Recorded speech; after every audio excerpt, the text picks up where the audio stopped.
কুচবিহারের সকল মা ভাই ও বোনেরা, আপনারা জানেন আমরা একটা উন্নয়ন পাঁচালী তৈরি করছি।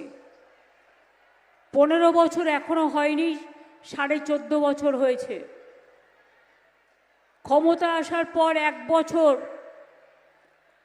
আমাকে পুরো সময় দিতে হয়েছে জঞ্জাল ক্লিয়ার করা বামফ্রন্ট সরকারের। মাত্র 13 বছর হাতে টাইম পেয়েছি। তার মধ্যে লক্ষ্মীর ভাণ্ডার রাজ্য জুড়ে পায় 2,21,00,000 মানুষ। কন্যাশ্রী আমার গর্ব 1 কোটি। স্বাস্থ্যসাথী প্রায় 1.25 কোটি পরিবার পায়, 9.25 কোটি। সাইকেল আমরা দিয়েছি 1,44,00,000 বেশি। সবুজ সাথী তরুণের স্বপ্ন আমরা দিয়েছি 56 লক্ষ।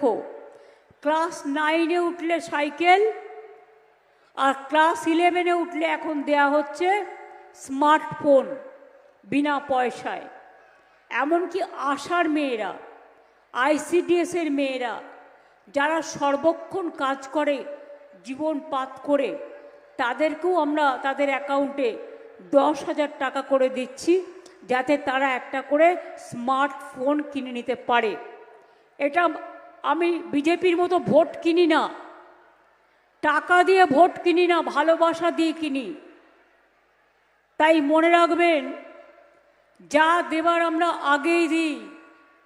ভোটের সময় নতুন করে উজালার নামে 1 মাসের নাটক, নতুন করে চা বাগান খোলার নামে নাটক, নতুন করে কিছু দেবার নামে নাটক, এসব নাটক আমরা বরদাস্ত করি না।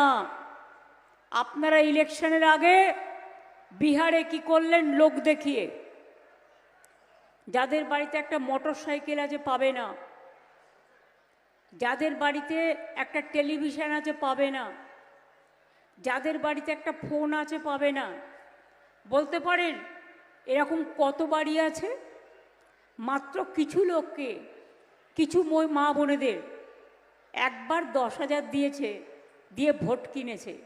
আর আমরা বলেছিলাম 2021-এর নির্বাচনে আমরা লক্ষ্মীর ভাণ্ডার দেব। আজকে যদি 5 বছর পূর্ণ হয়ে যায় মে মাসে, তাহলে মনে রাখবেন 5 বছরে 5 × 60,000 টাকা দিচ্ছি। এবং যারা শিডিউল কাস্ট, শিডিউল